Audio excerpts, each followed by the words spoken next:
Hi BookTube! My name is Sarah and welcome to the Bookish Knitter. Today I am coming to you with an announcement, well not an announcement video, I'm actually doing a TBR video for a month. A monthly TBR video, sort of. I talked about this in my weekly TBR video on Saturday, that every month I'm going to participate in one event here on BookTube and, read books that feature or for that readathon for the whole month. So for the month of April, it was one that I co-host with Elizabeth over at Lizzie Faye Loves Books, which is Amish in April. And for the month of May, I am super excited. It is Middle Grade May, and there are 4 hosts for this. So there's also a middle grade read-along or readathon in March, but this is different from that one. This is kind of, they're doing their own thing. And the 4 hosts, I'm going to leave them all linked below, are Storm over at Storm Reads, Elizabeth Tyree Soul Stained Ink, I think is her channel. Again, Elizabeth over at Lizzie Faye Loves Books, and Lee over at Dark Roots Creations. So this is really fun. And I think it's called Middle Grade Mayhem, I think is the actual title that they're going for. And I love the idea for this. I love what they've done. So there are prompts for this. I'm not picking books specifically for prompts, but as I read books, I've got 5 books picked here that I'd like to get to in the month of May. As I read these books, if they fit into the prompts, I'm going to tick them off essentially. But you don't know all the prompts until you watch or go to each of their 4 channels. And I kind of love that. I love that scavenger hunt fun aspect of it. So Storm has 3 prompts, the 2 Elizabeths each have 3 prompts, and Lee has 3 prompts. I think that's how it goes. And there is a specific theme that kind of ties them all together, but I love it. I absolutely love it. I think it's an ingenious way of doing a read-along or readathon, kind of making sure that it encourages you to check out other booktubers, right? So that's that. So that's the posts and all that.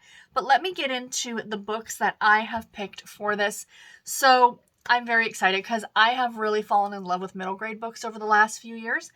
But, and because they're so fun and so quick and easy to read, essentially.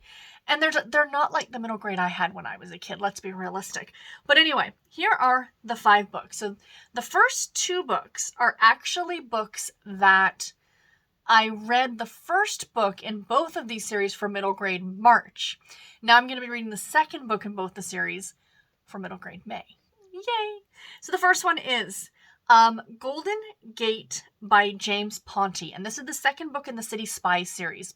So I read the first book, as I said, in March, and I enjoyed it. It wasn't a knock my socks off type of book, but I felt like it was like one of those, it may have suffered a bit from beginning of series, throwing a ton of information at you kind of a book. But this one, I'm looking forward to. It takes place in San Francisco. The first book, what I love about the City Spies is they all take place in different cities. So the first one took place in Paris. This one, Golden Gate, obviously San Francisco. I'm not sure where the third one is, but I think the fourth one is Egypt because it's something to do with the pyramids. So I kind of love that world traveler. I get, from my childhood, Carmen Sandiego, where in the world is Carmen Sandiego vibes from this. And I'm really looking forward to it. Like I said, the first book did not knock my socks off, but I really did enjoy it. So I'm looking forward to this one.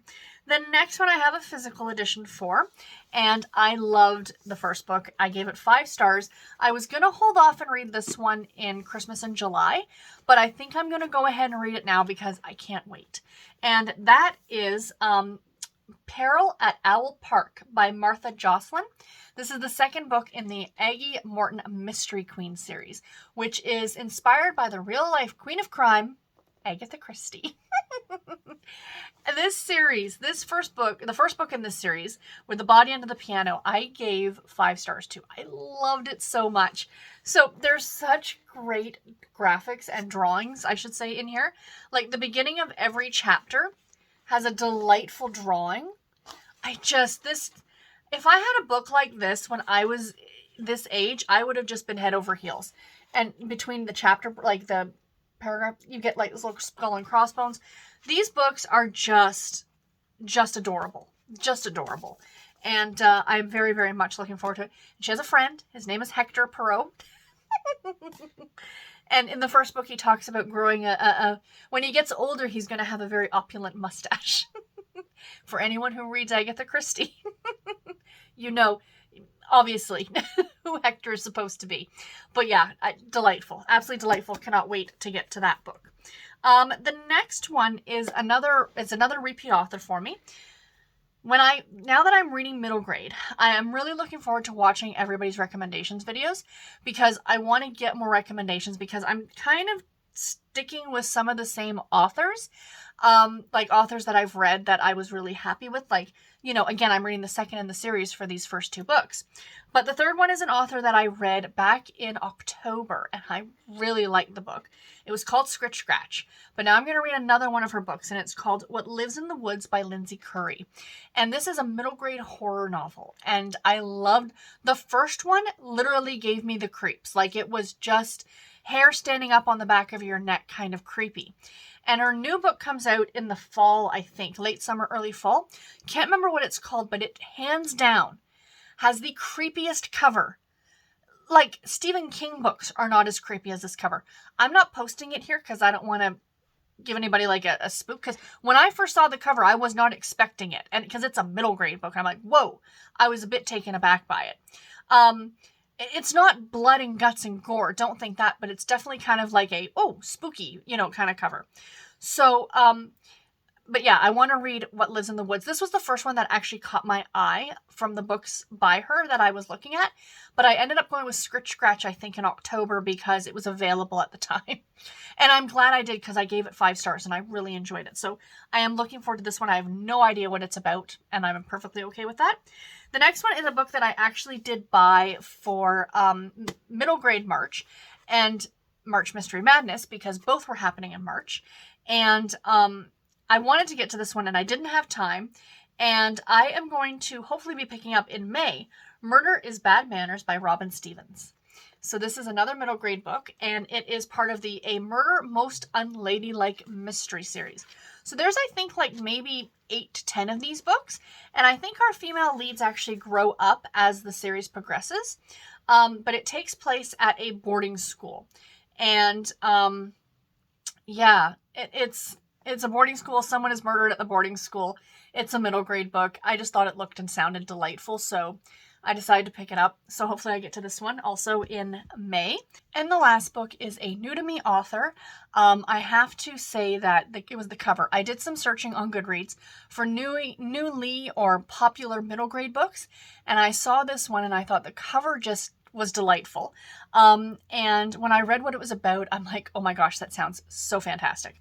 So I'm going to read the back of this one for you guys, because I can't like 100% remember exactly what it's about, because I read it about a week or so ago when I was putting this list together. But 12-year-old Marigold is the last in a long line of aromages, witches who blend scents into practical charms using aromagic, so like aromatherapy. But ever since a terrible accident injured her father and damaged Luna Island, Marigold and her sisters, Bertie and Lou, have vowed to abandon their family legacy and Mama's way of life. Shunned by their neighbors and overlooked by their parents, Marigold relies on her big sisters above all else. But when Marigold discovers a secret curse that threatens her family, her sisters can't stop the impending danger. It's up to Marigold and her best friend Sam to uncover the origins of the curse and break the spell. To do so, she must learn to trust her instincts and believe in her own unique magic, or risk losing her beloved sisters forever. So it sounds like it's definitely a magical realism book. There's definitely a magical fantasy element in this one, but there is some roots in this one that I felt like were more realistic, like a coming of age type of a story. So yeah, it just looks super, super cute. So I am going to borrow it from the library because they do have it, and I am very much looking forward to it, and I will update you guys when I read it, my thoughts on it. So anyway, that's all that I have for this video today. Let me know in the comments below, are you participating in middle grade May? And if so, what books do you guys plan on reading? I would love to know. And until my next video, everybody, take care and happy reading. Thank you all so much for watching. Bye, guys.